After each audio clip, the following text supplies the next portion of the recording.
Jason blames himself for Morgan.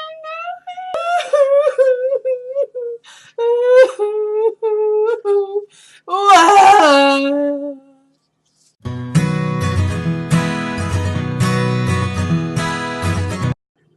Hi.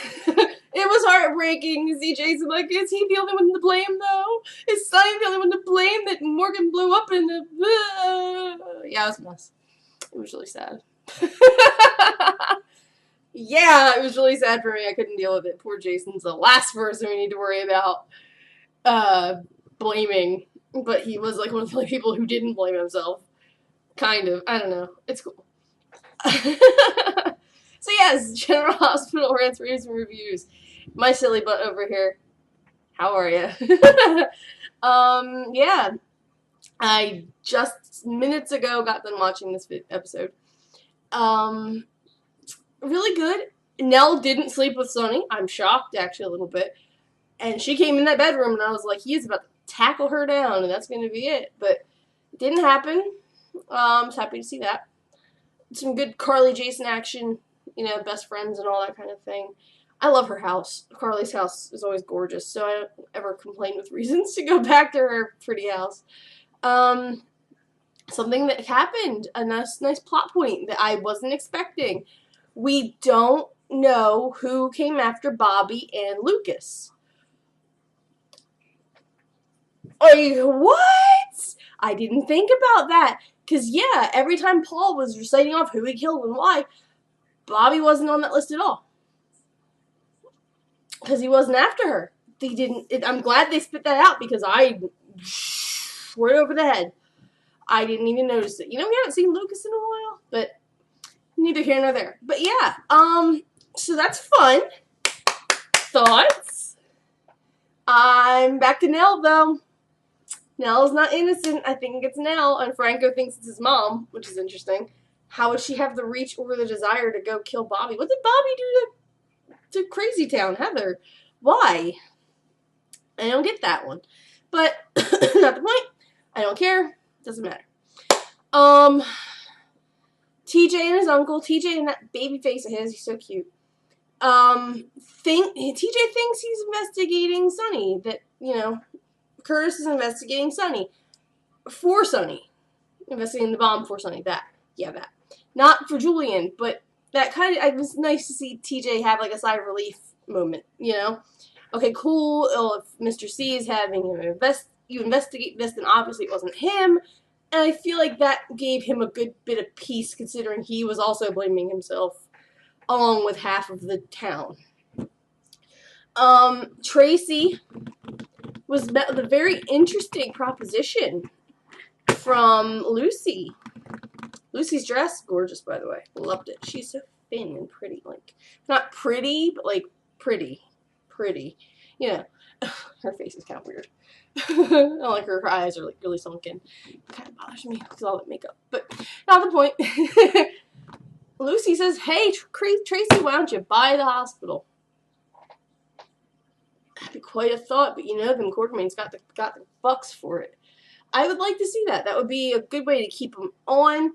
My thought is they're playing off this whole thing and so they can like remodel the set maybe.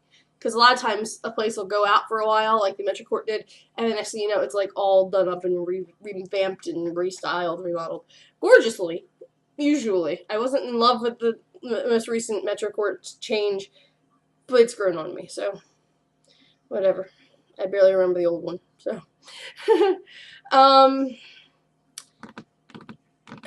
Carly's missing little Avery, and I would be too, but like she said, she has no actual custody. And there's nothing on any planet that can be done about that until Ava goes down the tubes. And even then, I think it would probably go to Kiki versus Carly any day.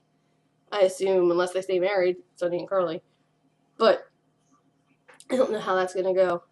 If they call Morgan beautiful one more time, though, like, I'm going to pull my hair out. Because I can't take that anymore. That kid was not that attractive. I mean, yeah, I think my boys are beautiful. But, like... I don't know. I guess it's just a mother's and father's prerogative, but I'm not on board with that. Like, stop calling this weird-looking kid cute or beautiful or my precious baby boy, whatever. Over it. Over it. Yeah.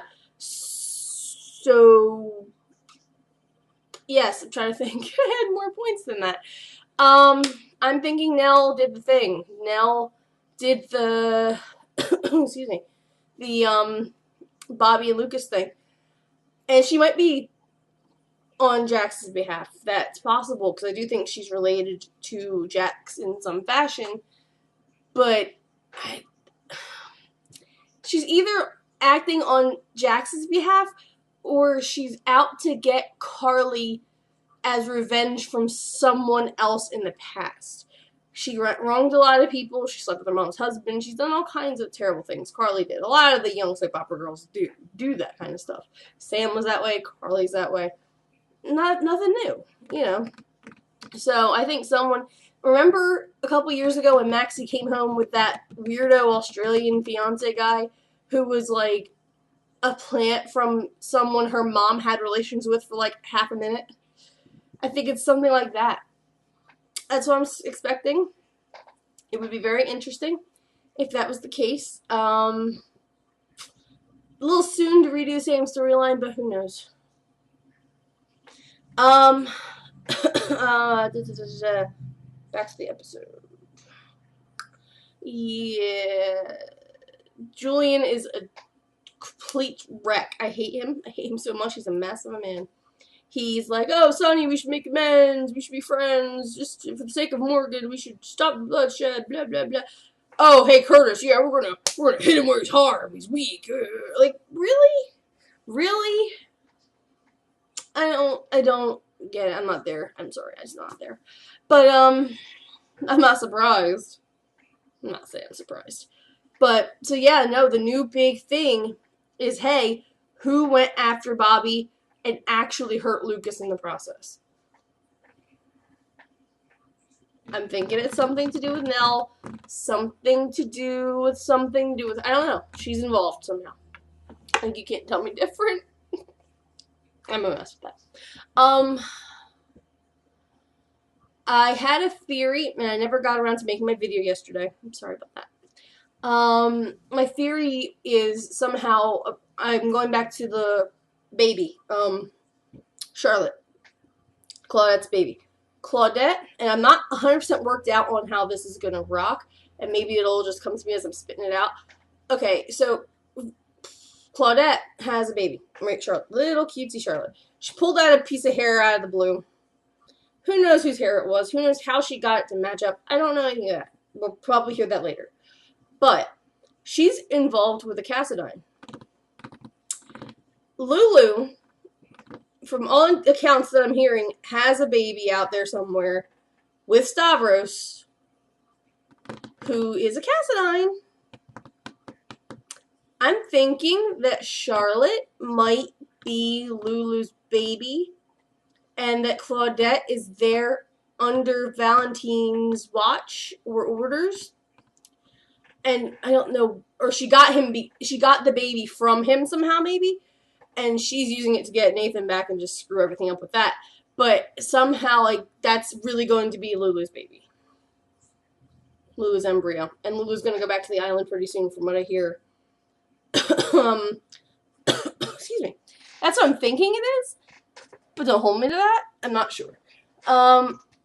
Excuse me. Yeah, so that happened. I'm thinking it's something to do with that. It is definitely a Cassadine thing. But it has been revealed that in the coming sweeps that are coming up, I believe next month, that a lot of people are going back to Cassadine Island. Including little Jake is going to have some stuff about his time on Cassadine Island, that chunk of time that was missing, and that book he was sent home with, that the weird Helena book, that he's going to reveal the secret to Franco and Elizabeth, something to do with that. And I really look forward to that. I also gleaned over the whole Elizabeth getting a job elsewhere, out of state, Rochester, whatever. I just don't care. I don't like Elizabeth that much. But we all know she's got the contract in ink, so she ain't going nowhere. Who knows? I don't know what's going to happen, but yeah, she ain't leaving. Guarantee you that. Yeah, so I'm going to take a look at the week ahead. We have tomorrow the spoilers, which is pretty much the next time on. It says Hayden receives an insulting proposal.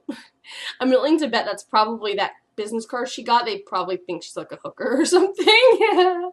Something like that. Or, you know, we'll give you a job in exchange for, yeah, a casual, crazy one-nighter or something like that. Franco hatches the plan to reopen the hospital. I think he's hitting up his mom for the money, as I don't see how else he'd be able to do that. And then Laura questions Elizabeth about her feelings for Franco, and everybody's wondering, and everybody who's talked to Elizabeth since Franco is like, are you out of your mind? What the crap are you doing? So, it's just another on the long list, and Laura thinks she has some say in what Elizabeth does because babies, I guess, lucky, and all that crap. Anyway, I think that's all I've got for tomorrow. I look forward to coming back again tomorrow. I actually look really forward to Wednesday because one of the spoilers, alert, turn away now, mute, graze over, I don't care if you won't want to hear it. Wednesday flat out says Maxie delivers important news. I'm thinking Maxie gets the DNA results on little Charlotte off that little juice pouchy thing that she got her to drink.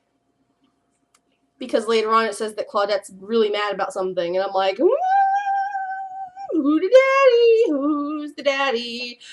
And that's exciting, because I like shake-ups and mix-ups and fun stuff, because that supports the fact that it might be Lulu's baby, and that would be completely banana bonkers. I hope.